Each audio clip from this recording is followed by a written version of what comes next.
You know that feeling. She was laughing at your jokes, making eye contact, actually engaged. And then one day, nothing. Cold, distant, like that version of her never existed. And the worst part? You have no idea what changed. Most guys do what almost every guy does in that moment. They replay every conversation. They analyze every text. They start second-guessing things they said 3 weeks ago. And somewhere in all that noise, they lose themselves completely. Here's what nobody tells you about that moment. It is not just about her. It is about something way more important. Something that was quietly missing long before she went cold. And once you see it, you cannot unsee it. When someone goes from warm to cold and you have no explanation, your brain does something predictable. It goes looking for answers in the wrong place.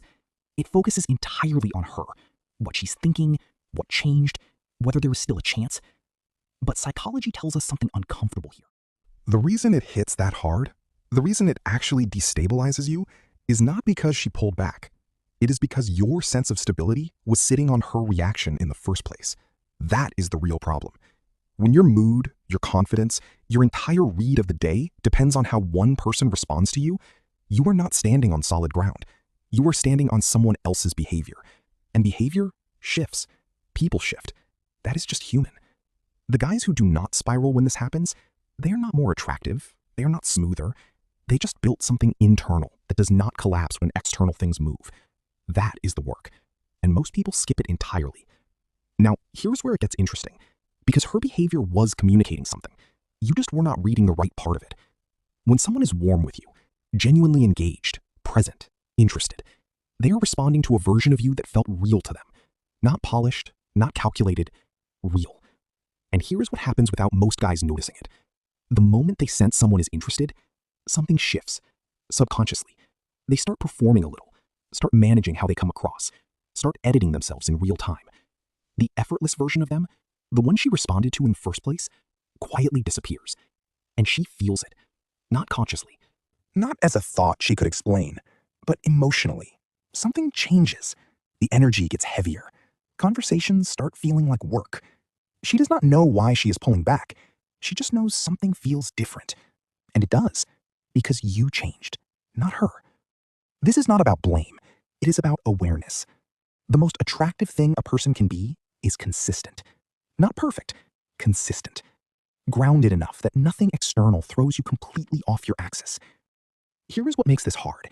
The moment someone pulls back, most people do the exact thing that makes it worse. They close up, get quiet, overthink every interaction, start measuring their words. Or they overcorrect, go extra, try harder, become more available than they ever were before. Both are the same mistake from different angles. Both are responses to anxiety, not expressions of who you actually are. And people around you can feel that anxiety. It does not matter how well you hide it in the words. It leaks out in the energy, in the pacing, in the slight tension that was not there before. There is a concept in psychology called self-monitoring, and at low levels, it is useful. You are aware of how you are coming across. You adjust slightly. But at high levels, it becomes a trap. You are so focused on managing perception that there is barely any you left in the room. And the painful irony is, the more you try to control how someone sees you, the less they actually connect with you. Because connection does not happen between two performances. It's between two real people. So what do you actually do with this? Not a list, not a system, something simpler. You start building a version of yourself that does not need constant external confirmation to feel okay. That sounds abstract. Here's what it looks like practically. It looks like having things in your life that matter to you, not for anyone else. Goals you are actually working toward, skills you are developing, a direction that is yours. When you have that, your identity is not parked in how one person responds to you on a given Tuesday.